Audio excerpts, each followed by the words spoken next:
Mr. Ronald de Boer, famous Dutch player, came here to promote Ajax Summer Talent Camp. And first of all, before I start to ask about Ajax Summer Talent Camp, I want to ask about your beginnings in Ajax Amsterdam. I've heard about some tournament you played with your brother against Amsterdam district team, and some headhunters just noticed you there. Was it really like that? Yes, exactly. We started with a small team where I was born, where my parents are still living, and it was one of the bigger teams in the region. And yeah, we were noticed by the district people, and we were invited to play for. We call it like the province of north of Holland, so we were playing there. But then you play against other province team like Amsterdam province and Utrecht, for example. And when you play against them, there is also scouts watching, of course, carefully what kind of talent is walking around. And they notice us, my brother Frank and me, and they eventually, after a few games, they asked us to talk to them, and my father went there to talk to them, and we were only 12 years old at that time. And with that discussion, my father said, yeah, okay, it's nice, but we live 70 miles up north. I can't afford to go 5 times a week up and down, so I want some petrol money. They said at that time, no, it's an honor, Mr. de Boer, to play for Ajax, so we don't do that. He says, okay, no problem. Then the boys stay in our village. So, but they say, okay, and we will follow you carefully. 2 years later, they came again, and then there was no problem with the petrol money. Okay, now kids from Wrocław will have chance to join Ajax, maybe in future. How do you think, how many of them really have chance to become professional football players in future? It's always a very difficult question. Back to the story what we just talked about, when my father agreed to go to Ajax, the manager or the director of the youth told my dad, listen, Mr. Boer, you know that only 1% will make it from to the first team. So he says, okay. He says, no, that's good, because then I had at least 2% more than the average. So, so it's always to be a professional footballer. It's not for everybody. And sometimes you have a group, like in my time, we had a group with 5-6 players suddenly going through to the first team. But it's very difficult to predict who's going to make it and who's not. I've seen great talents not making it, and I don't know why they make it. Probably most of the time it's in the head, and so all those things combined, it's difficult to say. But you have to start with the bottom, the youth, and they need good education, good coaches in front of them to guide them to the right direction. At the end, it's of course to them to make it, but we have to give them the chance to make it. You started as a young player in Ajax, but then in FC Barcelona you had a chance to observe La Masia, the famous Catalonian school for young talents. How would you compare this Dutch and Catalonian schools?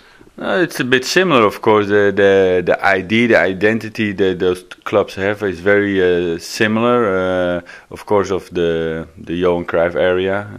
Johan is, of course, the one who introduced the total football, and then, of course, in Barcelona he became so popular. And with his called the Dream Team as a coach, he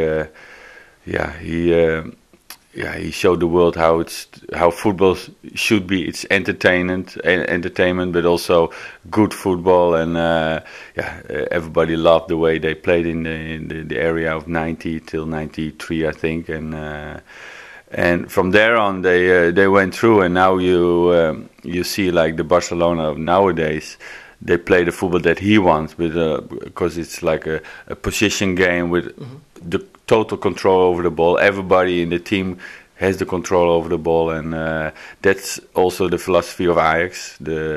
From the youth, from the bottom, is well structured. Everybody knows exactly what to do, and of course, what I said, it's important what kind of coaches you have. They follow the philosophy, and you see the same in Barcelona. And I think it's made even the last few years in Barcelona even bigger steps because of Johan with his ideas. They put all like ex-players in the team, like Luis Enrique, Sergio, the left fullback, and Koy Kuche, and so many other great legends are there.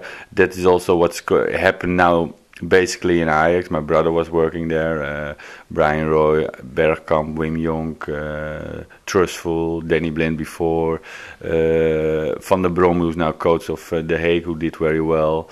Peter Huisler, who was there, he's from Groningen. He had they're all young coaches, but they all learned their job as a coach and football at Ajax. So that says something, and we have to follow that and give the young coaches also a chance. But I think their idea is what comes from Cruyff, from the philosophy, and what we see in La Masia also a lot. That football is starts with the brain, not physical. We mentioned Barcelona that has just won Champions League, but let's go back a little bit to your career. May 1995, you won Champions League with Ajax Amsterdam. Do you consider this the most important win in your career? Yeah, definitely. I mean, I had, of course, other good prizes. I won in every country in championship. But with Ajax, that area was amazing. I think I can just say out loud that we were the best team in the world at that time, and I was part of it. I was really one of the 11 players, and influential at times, and that makes it more like special. If you're like one of the 20 and you're sometimes come in, no, I was really a foundation of the team, and that makes it special. And then winning, like with, as we say, the cup with the big ears, that's what you dreamed of when you saw in the video the history of the Champions League, how we call it nowadays. Yeah, you want to grab and hold the cup with the big ears, and when it finally is there, it's a moment of proud. And so I will say that is definitely my biggest achievement. Mm-hmm. This was the achievement with Ajax Amsterdam, but there were also World Cups. Yes. Famous game, Brazil against the Netherlands. You come on the pitch just after Dennis Bergkamp scored for 1-2 in the game in the quarterfinal. How do you recall World Cup in the US and then in France? In the US, I was like starting in the first 11, but then we were in the back, not really solid. So Dick Advocaat, the coach at that time, sacrificed me as a striker on the bench, and then Bergkamp went forward as a striker in the States, in the USA in '94. Then I was like in and out. In '98. I was always playing, so I was one of the 11. Was no doubt. I was like picked directly on the sheet. So, and I played a very good World Cup. I think I scored 2 times. I gave 4 or 5 assists. So that was one of my best tournaments. Fortunate against Brazil, of course, I gave the assist to Kluivert for the 1-1, but I also missed a penalty like Philippe Cocu. That was disappointing because we were so close to the final, and we had the team. If you look back. It was an amazing team, and we could reach the final and even win it. I remember when I spoke to Karrenbeu, Christian, they were happy that they didn't face us in the final.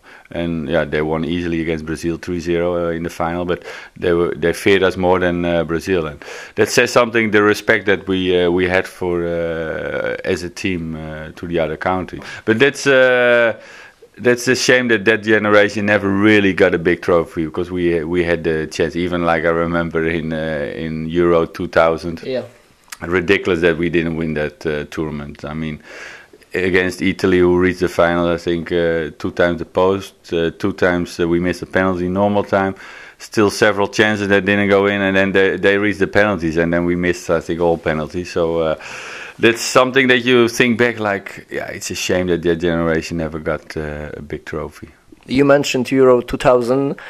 Now it's a big thing here in Wrocław in Poland to organize the next tournament. It's going to be just in a year. Yeah. But how do you remember the tournament in the Netherlands especially for the people, the atmosphere around the crowd? Yeah, it's great because then you really feel the championship with you. A lot of time when you're like, if the championship is in another county and you're not going yourself there, of course you have a little bit of feeling with the television and how it's televised, but still you don't really feel it physical. And now like the people in Poland will feel it physical. Everybody, like 1 million of people coming here also to discover Poland, because a lot of people don't know Poland, and then it's a good way to for Poland to show their hospitality, their friendliness, and what a beautiful country it is. So it gives a lot of opportunities to the people and who live here, and for the people itself. You will see what kind of atmosphere. It's always the World Cups and European Championship brings the best out of people. Football unites people. Everybody's happy, and it's a great time. So I think it's only beneficial for everybody. Were you surprised after Michel Platini announced it's going to be Poland and Ukraine to host the tournament? I mean, not surprised. I mean, everybody has a fair chance. So also Poland and Ukraine, and I think it's the countries who are crazy about football. And it's countries that maybe on the football level still can develop a bit better, and maybe this is just the injection that they need, and make everybody aware how important football and sport is in your life. And so I hope that this gives Poland and Ukraine even a better boost, and we see hopefully young generations coming up, and in the future we see great Polish players. Mm-hmm. And the last thing, because next year is Euro, but in 2022 we have World Cup in Qatar. Yes. You have a lot to do with that. Yes. And what the football world can really expect from the tournament in Qatar? It's still far away, of course, but the ideas that we showed are amazing. It's the technology that they're going to use will be beneficial not only for Qatar but for the whole region, and for every country who has like a heat problem. So that's something also important. Like you want to give the youth a chance also when it's like very hot, that they still can do their sports, and with the technology that they're gonna introduce, that will make it happen, and that's a great thing. And people also don't realize that the football in the Arabic world is the #1 sport, but they're so passionate. If you see games like in Egypt, Tunisia, or Algeria, or the other, the passion is amazing. And what I like and what I'm looking forward to in Qatar, it's such a small country, but then you really get the feeling that there is a World Cup going on there. And I was in South Africa. I've seen like in Ellis Park and Soccer City, so in Johannesburg, how many people come there together, because you had like 2 games a day there during the qualification first rounds. And so a lot of countries were based there. And then you see the fans mix with each other, and it's one big party. Everybody has a great time, and you have really the feeling that it's a World Cup going on, and that you will have then in one city. And I know for sure that's people are worried about that, but I'm the opposite. That's going to be great. I've seen it. The people will see how great the people of the Qataris are, and they will also see that everybody can have a great time. Okay, so we wait for the tournament in Qatar, we wait for Euro here in Wrocław, Poland and Ukraine, and most of all we wait for Ajax Summer Talent Camp, that's in July. Mr. Ronald de Boer, thank you very much. Welcome.